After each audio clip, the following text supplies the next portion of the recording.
अस्सलामु अलैकुम मलगरू कम मलगरी और दोस्तान چې ما سره آنلاین د قرآن پاک سبق زده کول غواړي که ناظره زده کول غواړي یا ترجمه زده کول غواړي یا قاعده زده کول غواړي په خپل زده کول غواړي یا دا غواړي چې زموږ بالبچ ته او زموږ ماشومانو ته قرآن پاک سبق زده کا نو دغه ټول ملګري او دوستان دا ټول ویډیو وګورئ چې تاسو ته پته ولګي چې څنګه طریقې سره به مونږ آنلاین سبقونه خایو او څنګه طریقې سره به تاسو ما سره رابطه کوئ څنګه طریقې سره به تاسو ما سره تماس او اړیکه نیسئ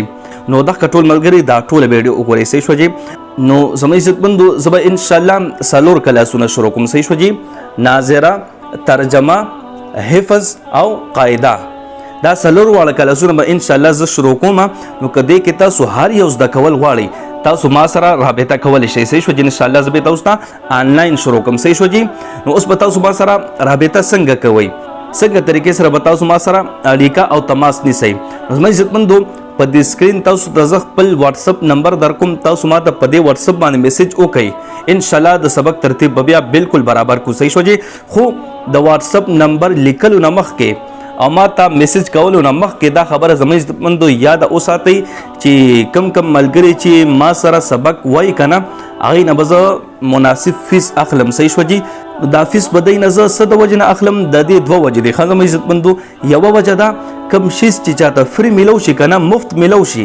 د هغې ورسره بیا ډېر قدر او احترام نه وي زما عزتمندو او دویمه وجه ده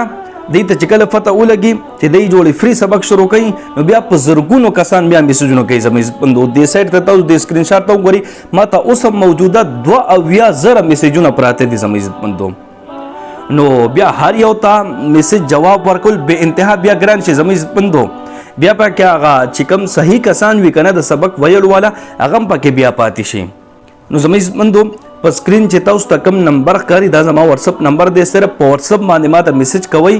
نو ان شاء الله سبق په ترتیب دله برابر کوم که څوک ناظره شروع کوي یا ترجمه شروع کوي یا حفظ شروع کوي یا قاعده شروع کوي که دې کې هر یو شی شروع کول غواړي نو ان شاء الله زه به ورته آنلاین په خپله شروع کوم خو دغه دوه خبرو به یاد ساتئ صحیح شو جی کوشش وکړئ زما عزتمندو چې دا ویډیو د سبب په نیت باندې ډېره شیر کړئ چې نور مسلمانانو ته هم پته ولګي او تاسو ته هغې دعاګانې کړئ ټیک شو جی الله رب العزت مو خوشحاله باد ساته دعاګانې کوئ دعاګانې به کوو الله په امان